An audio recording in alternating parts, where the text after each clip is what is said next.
तीन जादुई नारियल के पेड़। सोहनपुर गांव में ठाकुर वीरेंद्र प्रताप रहता था। वो बहुत पैसे वाला था और वो बहुत दयालु किस्म का आदमी था। वो गरीबों की बहुत मदद करता था। उसके पास तीन जादुई नारियल के पेड़ थे जो कि उसने अपने गांव के बाहर लगा रखे थे। एक नारियल का पेड़ सोने के नारियल देता था और दूसरा नारियल का पेड़ पैसे देता था और तीसरा नारियल का पेड़ अलग अलग तरह के फल देता था। ठाकुर वीरेंद्र प्रताप चौहानपुर गांव का मुखिया भी था, पर अब बेचारा ठाकुर वीरेंद्र प्रताप बूढ़ा हो गया था। उसकी सेहत अब ठीक नहीं रहती थी। ठाकुर वीरेंद्र प्रताप के तीन बेटे थे। सबसे बड़े बेटे का नाम सुंदर, जो बहुत बुद्धिमान और चतुर था, पर सुंदर आलसी बहुत था। दूसरे बेटे का नाम सुशील था। वो भी सुंदर से कम नहीं था। उसकी चतुराई से भी हर कोई वाकिफ था। और सबसे छोटे बेटे का नाम सुलभ। सुलभ बहुत मासूम था और बुद्धिमान भी इतना नहीं था, पर सुलभ आलसी नहीं था। वो वीरेंद्र प्रताप की किसी भी बात को नहीं टालता था। ठाकुर वीरेंद्र प्रताप इसी चिंता में था कि आखिर वो उसका वारिस किसको बनाकर जाए। वो चाहता था कि वारिस वही बने जो इसके लायक हो, उसकी धन संपत्ति और तीन जादुई नारियल पेड़ों का सदुपयोग करे।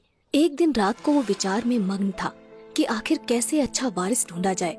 अगली सुबह हुई और वीरेंद्र ने अपने तीनों पुत्रों को बुलाया और अपने बागीचे में लगे तीनों जादुई नारियल के पेड़ों के पास ले गया और कहा, देखो बेटा, जैसा तुम्हें भी पता है कि आजकल मेरी सेहत कुछ अच्छी नहीं रहती, इसलिए मैं अपना वारिस ढूंढ रहा हूँ जो मेरी धन संपत्ति और इन तीनों जादुई नारियल के पेड़ों का सदुपयोग करे।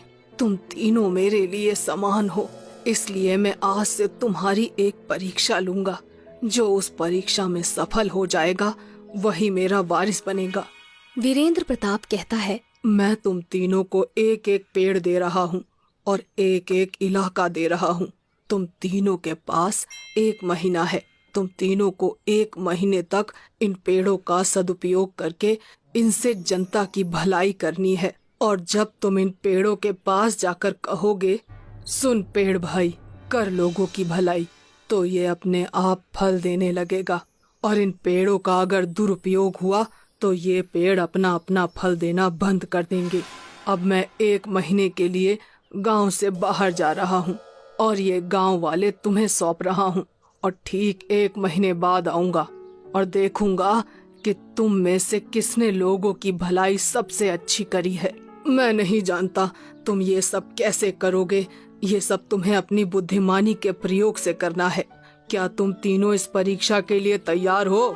तीनों बेटे एक स्वर में कहते हैं, जी पिताजी, आप फिक्र मत कीजिए, हम आपकी परीक्षा में सफल होकर ही आएंगे। सबसे बड़ा बेटा सुंदर मन ही मन सोचता है, ये परीक्षा तो मैं ही पास करके आऊंगा और गांव का मुखिया बनूंगा। आखिर मेरे में कमी क्या है? ये दोनों तो मूर्ख ठहरे। दूसरा बेटा सुशील मन ही मन सोचता है, आखिर वो तो पिताजी को भी पता है कि मुखिया कौन बनेगा। मुखिया बनने के लिए योग्य सिर्फ मैं ही हूँ। मैं सुंदर भैया से किसी काम में कम नहीं हूँ और सुलभ तो इस परीक्षा में कहीं है ही नहीं। सुलभ मन ही मन सोचता है, पिताजी ने यह परीक्षा रखवा कर अच्छा किया। चलो, हमें भी अब थोड़ा मदद करने का पुण्य मिलेगा। वीरेंद्र सिंह बड़े बेटे सुंदर को सोने के नारियल वाला पेड़ दे देता है। फिर दूसरे बेटे सुशील को नारियल के पैसे वाला पेड़ दे देता है और सबसे छोटे बेटे सुलभ को तरह तरह के फल देने वाले नारियल का पेड़ दे देता है और कहता है, ठीक है बच्चों, अब मैं चलता हूँ। मेरा आशीर्वाद तुम तीनों के साथ है। ऐसा कहकर वीरेंद्र प्रताप गांव से निकल जाता है। अगली सुबह होती है। तीनों बेटे अपने अपने पेड़ के पास चले जाते हैं। सुंदर सोने के नारियल वाले पेड़ के पास जाता है और सोचने लगता है कि अब लोगों की भलाई मैं इससे कैसे करूं। वो पेड़ के पास जाता है और कहता है, सुन पेड़ भाई, कर लोगों की भलाई।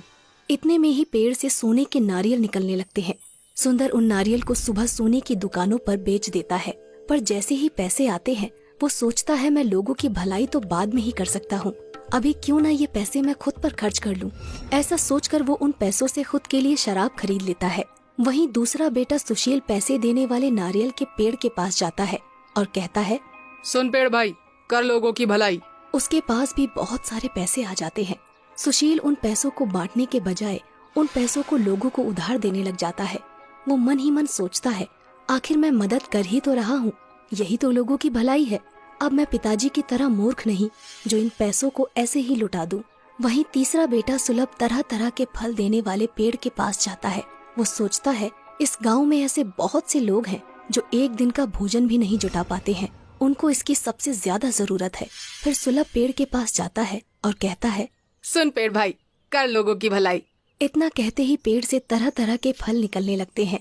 सुलभ उन फलों को गरीबों में बांट देता है। सुलभ अब रोज ऐसा ही करने लगा। वो पेड़ के पास जाता, मंत्र पढ़ता और उसमें से जो फल निकलते वो उन फलों को गरीबों में बांट देता। उसे लोग बहुत दुआ देकर जाते। वहीं सुंदर तो बहुत शराबी हो गया और उस पेड़ से जो भी सोने के नारियल निकलते उनको बेचकर शराब पी लेता था। उसकी सेहत भी अब बहुत खराब हो गई थी। दूसरा बेटा सुशील, वो तो मानो गरीबों की मदद करने के बजाय उन पर जुल्म ढाने लगा था। सुशील पैसे तो दे देता, पर अगर किसी ने उसके पैसे वापस देने में देरी कर दी तो उनको मारता पीटता, उन पर जुल्म करता था। ऐसे ही धीरे धीरे 1 महीना बीत गया। ठीक 1 महीने बाद ठाकुर वीरेंद्र प्रताप गांव लौटता है। वो बहुत उत्सुक रहता है क्योंकि उसे आज पता चलने वाला था कि उसका वारिस कौन है। वो सोच रहा होता है कि मेरे तीनों बेटे ने कमाल कर दिया होगा, गांव में तो रंगत होगी। वीरेंद्र सबसे पहले सुंदर के इलाके में जाता है। वो वहाँ बाहर लोगों से पता करता है तो उसे मालूम पड़ता है कि सुंदर कभी इस इलाके में आया ही नहीं। वो तो सिर्फ शराब पीकर एक जगह पड़ा रहता है। अपने बड़े बेटे के बारे में ऐसी बातें सुनकर वीरेंद्र को बहुत धक्का लगता है। उसने कभी सोचा भी नहीं था कि उसका सबसे बड़ा बेटा सुंदर इतना बुरा नाम कमाएगा। खैर, फिर वो अपने दूसरे बेटे सुशील के इलाके में जाता है। वहाँ जाकर तो वो चौंक जाता है। सुशील इलाके में तो आता था, पर वो सिर्फ वसूली करने के लिए। सुशील के नाम से गांव वाले लोग बहुत डरते थे। उसका नाम सुनकर ही कांपने लग जाते थे। अपने बेटे के बारे में ऐसी बातें सुनकर वीरेंद्र को बहुत दुख होता है। वीरेंद्र वहाँ से आगे बढ़ता है और सुलभ के इलाके में जाता है और वो वहाँ देखता है कि सुलभ के इलाके में खुशहाली है। लोग मस्ती से अपना काम कर रहे हैं और सुलभ को दुआएं दे रहे हैं। सुलभ की तारीफ सुनकर वीरेंद्र का मन बहुत खुश होता है। वीरेंद्र फिर सीधा अपने घर जाता है और अपने तीनों बेटों को अपने कक्ष में बुलाता है। तीनों बेटे वीरेंद्र के पास जाते हैं। सुंदर और सुशील वीरेंद्र को देखकर उनके चरणों पर गिर जाते हैं और कहने लगते हैं, पिताजी, हमें माफ कर दीजिए पिताजी, हम लोगों की भलाई नहीं कर सके। आपने जो हमारी परीक्षा ली, हम उस पर भी खरे नहीं उतरे। हमारे दुरुपयोग करने से वो पेड़ भी गायब हो गया। सुंदर और सुशील, तुम दोनों को अपने छोटे भाई सुलभ से कुछ सीखना चाहिए। उसने कितने अच्छे से अपने इलाके को संभाला और गांव वालों की भलाई करी। इतना कहकर वीरेंद्र सुलभ को अपने पास बुलाता है। सुलभ, इधर आओ बेटा। जी पिताजी। सुलभ, मुझे बिल्कुल भी उम्मीद नहीं थी कि तुम इस परीक्षा में पास हो जाओगे, पर तुमने साबित कर दिया कि तुम ही मेरे असली वारिस हो। शाबाश बेटा, शाबाश।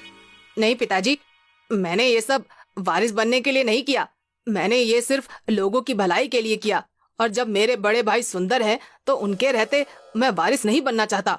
वाह बेटे वाह, तुम तो बेशकीमती हीरा निकले। तुम्हारी सोच को तो तुम्हारे पिता नमन करते हैं। तुम इस परीक्षा में पास हुए हो, इसलिए असली वारिस तुम ही हो बेटा। ऐसा कहकर वीरेंद्र सुलभ को गले लगा लेता है और अगले ही दिन सभी गांव वालों के सामने सुलभ को अपना वारिस और नया मुखिया घोषित कर देता है।